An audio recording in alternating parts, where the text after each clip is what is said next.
Welcome to Blizzard Fire. We hope this video helps fire up your solution. You start by confirming you have the original clip backed up. This prevents data loss if you need to revert. Open Google Photos, find the video, and note the exact timestamps and on-screen position of the watermark so you know where to focus.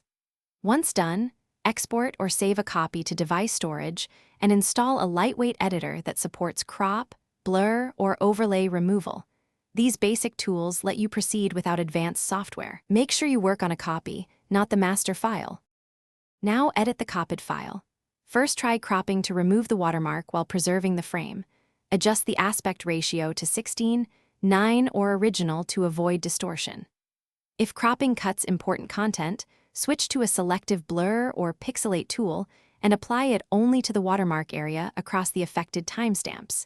Keyframe if available so the effect follows motion. You can also add a small overlay or your own logo to cover the mark. Export a test clip and inspect playback for artifacts. Finish by exporting the edited video with the same resolution and frame rate to keep quality consistent. Select a high-quality codec so edits don't introduce new artifacts. Once exported, review the entire timeline to ensure the watermark is gone throughout. If it reappears during motion, reopen the editor, add or adjust keyframes, or extend the effect duration. If colors shift or edges look odd, try a slightly stronger blur or a tighter overlay. Then re-export and compare to the original to confirm success. Thanks for watching. If you found this helpful, don't forget to like and subscribe.